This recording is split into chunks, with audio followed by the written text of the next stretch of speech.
episodes of animal and child abuse. He just held him by his neck while there was blood running everywhere. Spiky flap laid over some dude's head.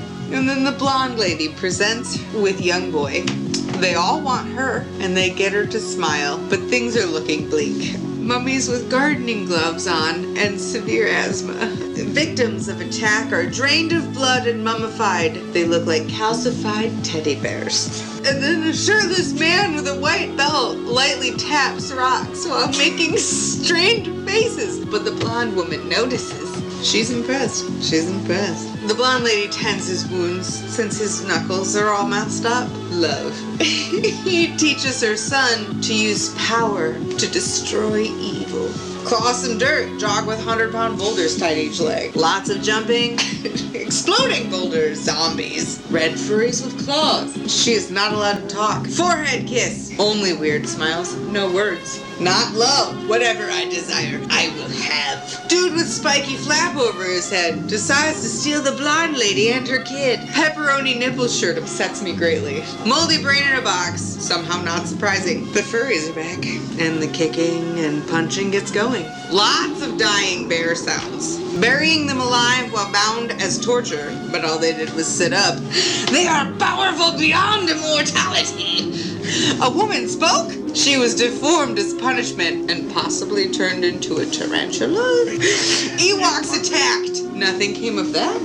That just happened and it went away. Bouncy, bouncy. Weird pointy weapon that is treated like a sword is obviously made of painted foam. If you were smart, you would like champagne and women. Buddy knocks out Buddy and steals moldy brain from his armpit. Man with headband is actually bad guy and beats up green satin man for brain. Pepperoni nipple shirt man enters with Indiana Jones music to save his buddy that had just betrayed him. Blonde woman was upset, but still did not speak. Her and her son were comforted by pepperoni nipples and green satin. Green satin ran off for a second and got blown up, but before he died, he told pepperoni nipples about how women don't communicate. Weird sword is melted by pepperoni nipples. He puts his hands in the molten metal to make metal gloves. He is ready to fight. Indiana Jones, furries. Dude with spiked flap over his head on top of a mountain. Blonde lady and her kid are taken captive by a giant blue plastic man. So many somersaults by pepperoni nipples. He has metal gloves. A foot goes through a furry, and then a furry gets karate chopped in half. Pepperoni nipples ripping off furry heads and knocking out zombies. And then after blowing up the earth, Spiky Straphead says the earth will be his.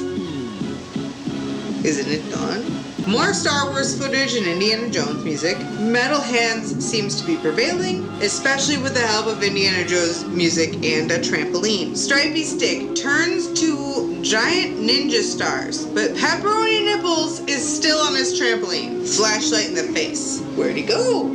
Exploding boulder kick. Smack the mask. Smush the face. Wind. Boom. Fire. Earthquake. Lava. Hot ash. Pepperoni Nipples walks through it all towards the cheers of commoners. He tells the boy he loves him very much. The blonde lady finally speaks just before he tells her that he is leaving. That's my interpretation of the worst movie ever made. As interpreted by Mandico.